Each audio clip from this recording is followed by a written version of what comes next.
So ಈ 4 ಹಾವು ಬಗ್ಗೆ ತಿಳ್ಕೊಬಿಟ್ರೆ ನಮ್ಮಲ್ಲಿ 50,000-60,000 ಜನ ಸಾಯ್ತಾ ಇದಾರೆ ಎವ್ರಿ ಇಯರ್. ಅದನ್ನ ಅವಾಯ್ಡ್ ಮಾಡ್ಕೋಬಹುದು.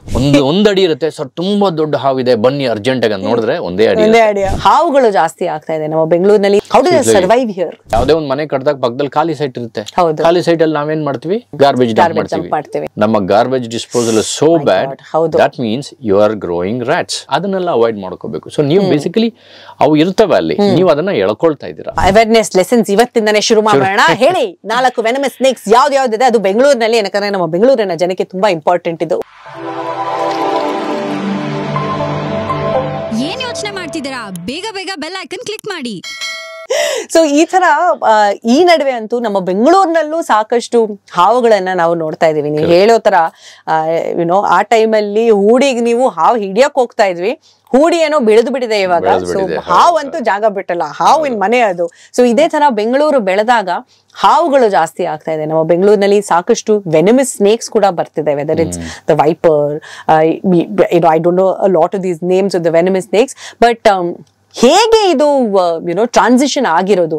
ಬಿಕಾಸ್ ಅಷ್ಟೊಂದು ಇಲ್ಲ ಬಟ್ ಅಷ್ಟು ಕಮ್ಮಿನೂ ಇಲ್ಲ. ಸೊ ಹೇಗಿರ್ತವೆ ಈ ಹಾವುಗಳು ಬೆಂಗಳೂರಿನಲ್ಲಿ? How do they survive here? 2 ವಿಷಯ.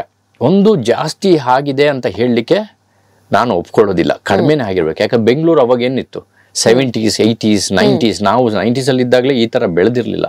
ಅವಾಗ ಕಾಡು ಇತ್ತು, ಓಪನ್ ಸ್ಪೇಸ್ ಇತ್ತು, ಹಾವುಗಳು ಇತ್ತು. ನಾವು ಅವಾಗಲೇ ರೆಸ್ಕ್ಯೂ ಮಾಡ್ತಾ ಇದ್ವಿ ಸ್ಕೂಲ್ ಟೈಮಲ್ಲಿ. ಈಗ ಬೆಂಗಳೂರು ಬೆಳೆದಿದೆ ನೀವೇ ಹೇಳಿದ್ರಿ. ಬೆಳೆದಿದೆ ಅಂದ್ರೆ ಅವರ ಹ್ಯಾಬಿಟ್ಯಾಟ್ ಹೋಗಿದೆ. ಅವಾಗ ನೋಡಿದ್ರೆ ನಾನು MG ರೋಡಲ್ಲಿ ಹಾವು ಹಿಡಿದಿದ್ದೀನಿ, ಕೋಬ್ರಸ್ ಹಿಡಿದಿದ್ವಿ. ಇಲ್ಲಿಂದ ಸ್ವಲ್ಪ ದೂರದಲ್ಲಿ KR ಪುರಂ ಕಡೆ ಎಲ್ಲ ಹೋದ್ರೆ ರಸಲ್ಸ್ ವೈಪರ್ ಎಲ್ಲ ಹಿಡಿದಿದ್ವಿ. ಈಗ ಸಾಸ್ಕೆಲ್ ವೈಪರ್ ಹಿಡಿದಿದ್ವಿ. ಈಗ ನನ್ನ ಪ್ರಕಾರ ಕೆಲವರು ನಮ್ಮ ರೆಸ್ಕ್ಯೂರ್ಸ್ ಈಗ ಹೇಳ್ತಾರೆ ಸಾಸ್ಕೆಲ್ ವೈಪರ್ ಸಿಗ್ತಾ ಇಲ್ಲ, ರಸಲ್ಸ್ ವೈಪರ್ ಇಲ್ಲಿ ಸಿಗ್ತಾ ಇಲ್ಲ, ಹೊಸಕೋಟೆವರೆಗೂ ಹೋಗ್ಬೇಕು ಅಂತ. They have disappeared. Habitat loss ಆದ್ರೆ ಪ್ರಾಣಿಗಳು ಹೋಗ್ತವೆ. ಸೊ ಜಾಸ್ತಿ ಆಗಿದೆ ಅಂತ ಹೇಳಲಿಕ್ಕಿಂತ ಜನ ಜಾಸ್ತಿ ಆಗಿದ್ದಾರೆ, ಅದರ ಹ್ಯೂಮನ್ ಅನಿಮಲ್ ಕಾನ್ಫ್ಲಿಕ್ಟ್ ಅಂತೀವಿ, ಆ ಇಂಟ್ರಾಕ್ಷನ್ ಜಾಸ್ತಿ ಆಗಿರೋದ್ರಿಂದ ನ್ಯೂಸ್ ಚಾನಲ್ಸ್, ನ್ಯೂಸ್ ಅಲ್ಲಿ, ಸೋಷಿಯಲ್ ಮೀಡಿಯಾದಲ್ಲಿ ತುಂಬಾ ವಿಷಯಗಳು ಮಾತಾಡೋದ್ರಿಂದ ನಿಮ್ಗೆ ಏನ್ ಅನ್ಸುತ್ತೆ ಅಂದ್ರೆ ಜಾಸ್ತಿ ಆಗಿದೆ ಅಂತ. But actually their population is declining, but problem has gone up. So ಇದೆ ಪ್ರಾಬ್ಲಮ್ ಇದೆ, ಇಲ್ಲ ಅಂತ ಹೇಳಿಲ್ಲ. So that is the problem.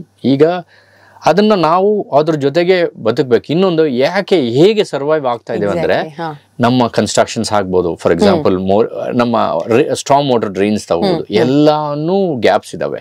ನಮ್ಮ ಗವರ್ಮೆಂಟ್ ಕೆಲಸಗಳು ಅದೇ ತರ ಇರ್ತವೆ, ಸಿಮೆಂಟ್ಗಳು ಸರಿಯಾಗಿ ಹಾಕಿರಲ್ಲ. Meaning you have provided the shelter for the next is food. Nama garbage disposal is so bad, that means you are growing rats, you are breeding rats. Rats are the main food source for snakes. So ಇಲಿಗಳನ್ನ ನಾವು ತುಂಬಾ ಚೆನ್ನಾಗಿ ಅದನ್ನ ಸಾಕ್ತಾ ಇದೀವಿ, ಅದಕ್ಕೋಸ್ಕರ ಹಾವುಗಳಿದೆ. So shelter ನೀವು ಕೊಡ್ತಾ ಇದ್ದೀರಾ, ಊಟ ಕೊಡ್ತಾ ಇದ್ದೀರಾ, ಮತ್ತೆ ಹಾವು ಇನ್ನೇನ್ ಬೇಕು? ತಿನ್ನೋದು ಮಲಗೋದು, ತಿನ್ನೋದು ಮಲಗೋದು. ಬೈ ಚಾನ್ಸ್ ಏನಾದ್ರೂ ಒಂದ್ಸಲ ಯಾರಿಗಾದ್ರೂ ಕಣ್ಣಿಗೆ ಬಿದ್ರೆ ಪಾಪ ಆ ಹಾವು ರೆಸ್ಕ್ಯೂ ಆಗತ್ತೆ, ಅದನ್ನ ತಗೊಂಡೋಗಿ ದೂರ ಬಿಡ್ಬೇಕಾಗತ್ತೆ.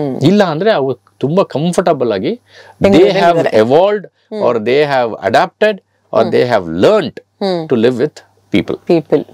Wow, they have learned to live with people. ಹೌದು, ಆದ್ರೆ people have not learned to live with them.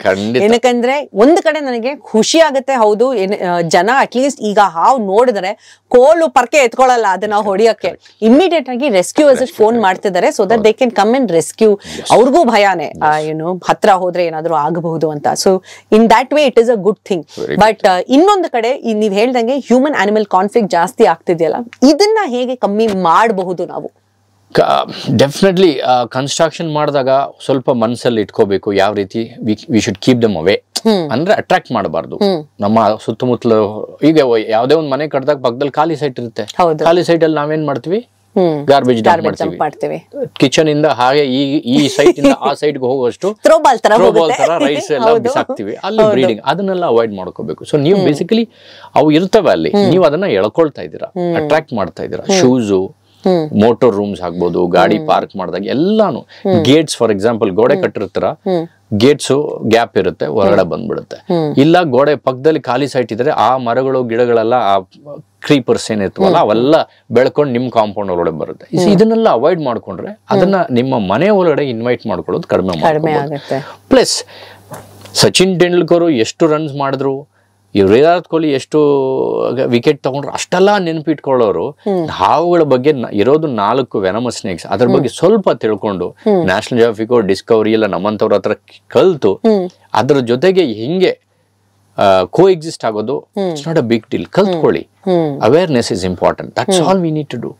So awareness lessons ಇವತ್ತಿಂದನೇ ಶುರು ಮಾಡೋಣ. ಹೇಳಿ 4 ವೆನಮಸ್ ಸ್ನೇಕ್ಸ್ ಯಾವ್ದಿದೆ? ಅದು ಬೆಂಗಳೂರಿನಲ್ಲಿ, ಯಾಕಂದ್ರೆ ನಮ್ಮ ಬೆಂಗಳೂರಿನ ಜನಕ್ಕೆ ತುಂಬಾ ಇಂಪಾರ್ಟೆಂಟ್ ಇದು. ತುಂಬಾ ಇಂಪಾರ್ಟೆಂಟ್. ನೀವು ಹೇಳ್ದಂಗೆ ನಮ್ಮ ಹಳ್ಳಿ ಕಡೆ ಎಲ್ಲ ಅವ್ರಿಗೆ ಸ್ವಲ್ಪ ನಾಲೆಜ್ ಇರುತ್ತೆ. ಕೇರೆ ಹಾವು ನಾಗರಾವು ವ್ಯತ್ಯಾಸ ಗೊತ್ತಿರುತ್ತೆ. ಕೇರೆ ಅವನ್ನ ಹೆಂಗೆ ಹ್ಯಾಂಡಲ್ ಮಾಡ್ಬೇಕು, ನಾಗರವನ್ನ ಹೆಂಗೆ ಹ್ಯಾಂಡಲ್ ಮಾಡ್ಬೇಕಂದ್ರೆ ಹೆಂಗೆ ಅವಾಯ್ಡ್ ಮಾಡ್ಬೇಕು ಎಲ್ಲ ಅವ್ರು ಬೇಸಿಕ್ ಕಲ್ತ್ಕೊಂಡಿರ್ತಾರೆ. ನಮ್ಮೂರಲ್ಲಿ ಬೆಂಗಳೂರಲ್ಲಿ ಇಷ್ಟು ಚಿಕ್ಕ ಹಾವು ಅಂದ್ರೆ ಒಂದ್ ಅಡಿ ಇರುತ್ತೆ. ಸರ್ ತುಂಬಾ ದೊಡ್ಡ ಹಾವಿದೆ ಬನ್ನಿ ಅರ್ಜೆಂಟ್ ಆಗಿ ನೋಡಿದ್ರೆ ಒಂದೇ ಅಡಿ. ನಮ್ಮ ಮಲೆನಾಡು ಕಡೆ ಎಲ್ಲ 15 ಅಡಿ 12 ಅಡಿ ಕಾಳಿಂಗ ಇರ್ತದೆ. ಸರ್ ಇಲ್ಲೊಂದು ಕಾಳಿಂಗ ಇದೆ ಬನ್ನಿ, ಎಷ್ಟೊತ್ತಾಗತ್ತೆ? ಪರವಾಗಿಲ್ಲ ಆರಾಮಾಗಿ ಬನ್ನಿ ನಾವು ನೋಡ್ಕೊಳ್ತೀವಿ ಅಂತ ಚಿಲ್ಡ್ ಆಗಿರ್ತಾರೆ. So that's a big difference. ಅಂದ್ರೆ ಅವ್ರಿಗೆ ಅದ್ರ ಬಗ್ಗೆ ಗೊತ್ತಿದೆ, ಕೋ ಎಕ್ಸಿಸ್ಟ್. ಸೊ ಇಲ್ಲಿ ನಮ್ಮ ಬೆಂಗಳೂರಲ್ಲಿ ಇರೋದು ಬರೀ 4 ವೆನಮಸ್ ಸ್ಪೀಶೀಸ್. ಅವರು ಕಾಳಿಂಗ ಬಗ್ಗೆ ಯೋಚನೆ ಮಾಡೋದು ಬೇಡ. ಅದು ದಟ್ಟ ಅರಣ್ಯದಲ್ಲಿ, ವೆಸ್ಟರ್ನ್ ಘಾಟ್ಸ್ ಅಲ್ಲಿ, ಹೆವಿ ರೈನ್ಫಾಲ್ ಏರಿಯಾದಲ್ಲಿ ಇರುತ್ತೆ. ಬೆಂಗಳೂರಲ್ಲಿ ಇರೋದು 4 ಸ್ನೇಕ್ಸ್. ಕಾಮನ್ ಕೋಬ್ರಾ, ನಾಗರಾವ್ ಅಂತೀವಿ ಕನ್ನಡದಲ್ಲಿ, ರಸಲ್ಸ್ ವೈಪರ್, ಮಂಡ್ಲ, ಮತ್ತೆ ಕ್ರೇಟ್. ಕ್ರೇಟ್ ಒಂದು ಕಟ್ಟ ಹಾವು ಅಂತೀವಿ. ಇನ್ನೊಂದು ಉರಿ ಮಂಡ್ಲ, ದಟ್ ಈಸ್ ಸಾಸ್ಕೆಲ್ ವೈಪರ್. ಅದು ಈ ಕಡೆ ಔಟ್ಸ್ಕಟ್ಸ್ ಎಲ್ಲ ಸಿಗುತ್ತೆ. ಸೊ ಈ 4 ಹಾವು ಬಗ್ಗೆ ತಿಳ್ಕೊಬಿಟ್ರೆ ನಮ್ಮಲ್ಲಿ 50,000 to 60,000 ಜನ ಸಾಯ್ತಾ ಇದಾರೆ ಎವ್ರಿ ಇಯರ್. ಅದನ್ನ ಅವಾಯ್ಡ್ ಮಾಡ್ಕೋಬಹುದು.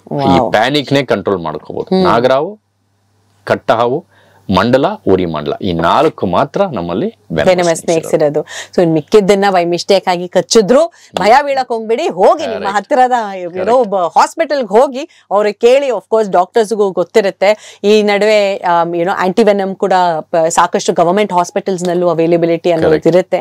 ನಾವು ಇದ್ರ ಬಗ್ಗೆ ಆಲ್ರೆಡಿ ಮಾತಾಡಿದೀವಿ. ಇದು ನಮ್ಮ ಯೂಟ್ಯೂಬ್ ಚಾನೆಲ್ ನಲ್ಲೂ ನೀವು ಕೂತು ನೋಡಬಹುದು. ಸೊ ಈಗ ಬರೋಣ ನಮ್ಮ ರೆಸ್ಕ್ಯೂಸ್ ಕಡೆಗೆ. Which has been the most exciting rescue ನಿಮಗೋಸ್ಕರ? ಅದ್ರ ಬಗ್ಗೆ ಯೋಚನೆ ಮಾಡ್ತಿದ್ರೆ you'll have that smile on your face. King cobra ಬಗ್ಗೆ ಎಷ್ಟು ಬೇಕಾದ್ರೂ ಮಾತಾಡಬಹುದು. Night and day any time I'll be happy to talk. Rescues ಅಂದ್ರೆ I think I've rescued close to 500, one of the largest number of rescues king cobra done by anybody in the world. So ಅಷ್ಟು ನನಗೆ ನೆನಪಿರೋದಿಲ್ಲ. 500 ಅಂದ್ರೆ each one is unique. ಒಂದೊಂದು rescue different ಆಗಿರುತ್ತೆ. ಒಂದೊಂದು experience. ನಮ್ಮಲ್ಲಿ ಹೆಂಗೆ character, ನಿಮ್ಗೆ ಒಂದು ಕ್ಯಾರೆಕ್ಟರ್ ಇದೆ, ನನಗೆ ಒಂದು ಕ್ಯಾರೆಕ್ಟರ್ ಇದೆ, ನಿಮ್ಮ ಕೆಲಸ ಮಾಡೋರಿಗೆ ಒಂದು, ಅದೇ ತರ each animal, that is each individual has different character. ಆ ರೀತಿ ಇಂಟ್ರೆಸ್ಟಿಂಗ್ ಒಂದು ತುಂಬಾ ಇದಾವೆ. ಒಂದು ಅಂದ್ರೆ ಬಾವಿಯಲ್ಲಿ ಹಿಡ್ದಿದ್ದೆ ಒಂದ್ಸಲ. ಬಾವಿ ಒಂದು 15 ಅಡಿ ಇತ್ತು. ಹಾವು ಎಷ್ಟಿತ್ತು ಹೇಳಿ? 12 ಅಡಿ ಇತ್ತು.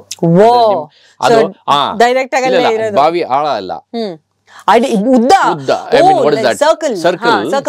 ಸರ್ಕಂಫರೆನ್ಸ್ 15 feet ಇದ್ರೆ ಹಾವೇ 12 ಇದ್ರೆ ನಿಮ್ಗೆ ಅಲ್ಲಿ ಹೊರಡೆ ಹೋದ್ರೆ ನಿಮ್ಗೆ ಇರೋದೇ 3 ಅಡಿ difference. He is right there. So that was a dangerous one. I was facing, I mean, ಒಂದು ಕಾಲ್ ಬಂದು ಬಾವಿಯ ರಿಮ್ ಇರುತ್ತಲ್ಲ ಅದ್ರ ಮೇಲೆ ಇಟ್ಟಿದ್ದೆ. ಇನ್ನೊಂದು ನಮ್ಮ ಊರಲ್ಲಿ ಬಿದ್ರದ್ದು ಏನಿ ಕೊಡ್ತಾರೆ, ಏನಿ ಮೇಲೆ ಒಂದ್ ಕಾಲ್ ಇಟ್ಕೊಂಡು ಒಂದ್ ಕೈಲಿ ಹಗ್ಗ ಇಟ್ಕೊಂಡು ಇನ್ನೊಂದ್ ಕೈಲಿ ಕಿಂಗ್ ಕೋಬ್ರಾ ಹಿಡಿತಾ ಇದ್ದೀನಿ. ಅಬೌಟ್ 20 feet ಬಿಲೋ, ಡೀಪ್ ಬಿದ್ರೆ ನೀರಲ್ಲಿ ಬೀಳ್ತೀವಿ. ನೀರಲ್ಲಿ ಬಿದ್ರೆ ಬಿಡಿ, ನನ್ಗೆ ಈಜ್ ಬರುತ್ತೆ, ಏನು ಪ್ರಾಬ್ಲಮ್ ಇಲ್ಲ. ಆದ್ರೆ ಕಿಂಗ್ ಕೋಬ್ರಾ ಇದೆಯಲ್ಲ ಅವನು ಅಲ್ಲೇ ಇದ್ದಾನೆ. So it's a very dangerous situation. But I was young at that time, young and stupid or adventurous. ಇವಾಗ್ಲೂ ಅದ್ ಮಾತ್ರ ಹಾಗೆ ಇದೆ, ಸ್ವಲ್ಪ ವೈಸ್ ಆಗಿದೀವಿ ಅಷ್ಟೇ. ಕಚ್ಚಿಸ್ಕೋಬಾರ್ದು ಅಂತ ಕಲ್ತಿದೀವಿ. So I got into it and gently caught it, brought him out. So ಮಾಡಿದ್ವಿ. ಅವಾಗೆಲ್ಲ ಈ ತರ ಯೂಟ್ಯೂಬ್ ಚಾನಲ್ಗಳಾಗ್ಲಿ ಈ ತರ ವಿಡಿಯೋಸ್ ಇರ್ಲಿಲ್ಲ. So I don't know how to explain the entire thing. So that is one adventurous rescue I had, I remember. So ಇನ್ನೊಂದು, ಒಬ್ರು ಮನೇಲಿ ಕರೆದ್ರು, ಸರ್ ಮೇಲೆ ಏನೋ ಇದ್ದಂಗಿದೆ ನೋಡಿ, ಏನೋ ಹಾವು ಇದ್ದಂಗಿದೆ. ನಾನು ಹೋಗಿ ನೋಡ್ತೀನಿ, ಕೆಳಗಡೆ ಫ್ಲೋರ್ ಮೇಲೆ ಡ್ರಾಪಿಂಗ್ಸ್, ಹಾವುದು ಡ್ರಾಪಿಂಗ್ಸ್. ಇದೇನಿಲ್ಲ ಅಂದ್ರೆ ನೋಡ್ತೀನಿ, ಈ ನಿಮ್ದು ಫಾಲ್ಸ್ ಸೀಲಿಂಗ್ ಇದೆಯಲ್ಲ ಗೊತ್ತಲ್ಲ, ಅಲ್ಲಿ ಮಲೆನಾಡಲ್ಲೆಲ್ಲ ವುಡನ್ದು ಅಟಿಕ್ ಇರುತ್ತೆ, ಅಟ್ಗ ಅಂತ, ಅದ್ರೊಳಗಡೆ ಮೇಲೆ ಇದೆ. ಸೊ ದಟ್ ಮೀನ್ಸ್ ಈ ಹಾವು ಬಂದು ಅವ್ರ ಮನೇಲಿ ಬಂದು 2-3 ದಿನ ಆಗಿದೆ. ಅವನು ಆರಾಮಾಗಿ ಮೇಲೆ ಇದ್ದಾನೆ. ಬಿಕಾಸ್ ಈ pooped. If you pooped, that means is comfortably living there. ಅದು 2 ದಿನದ್ದು 2 days old ಪೂಪ್. ಸೊ ಆರಾಮಾಗಿ ಜನನು ಇದ್ದಾರೆ, ಅವನು ಮೇಲೆ ಇದ್ದಾನೆ. ಅದನ್ನ ಹಿಡಿಬೇಕಂದ್ರೆ ಕೆಳಗಡೆ ಹಿಡಿಲಿಕ್ಕಾಗಲ್ಲ, ಯಾಕಂದ್ರೆ ಮೇಲೆ ಹತ್ತಬೇಕು.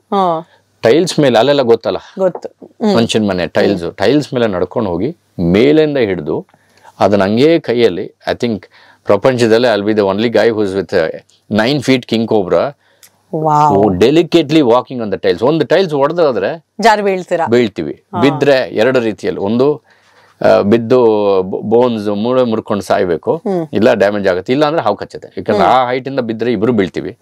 So that I think it was one of my exciting, I mean second and exciting rescue ಅಂತ ಹೇಳ್ಬೋದು. ಅದು ನಂಗೆ ಜೆಂಟ್ಲ್ ಆಗಿ ತಗೊಂಡ್ಬಂದು ಬ್ಯಾಗಲ್ಲಿ ಹಾಕಿದೆ. ಒಂದು ಫೋಟೋಸ್ ಇದೆ, ವಿಡಿಯೋಸ್ ಇಲ್ಲ, ಫೋಟೋಸ್ ಕಳಿಸ್ತೀನಿ. ಇಂತಹ ಹೆಚ್ಚಿನ ಕಾಂಟೆಂಟ್ಗಳಿಗೆ ಸಬ್ಸ್ಕ್ರೈಬ್ ಆಗಿ radio city Kannada YouTube channel. ಏನ್ ಯೋಚನೆ ಮಾಡ್ತಿದ್ದೀರಾ? ಬೇಗ ಬೇಗ ಬೆಲ್ ಐಕನ್ ಕ್ಲಿಕ್ ಮಾಡಿ.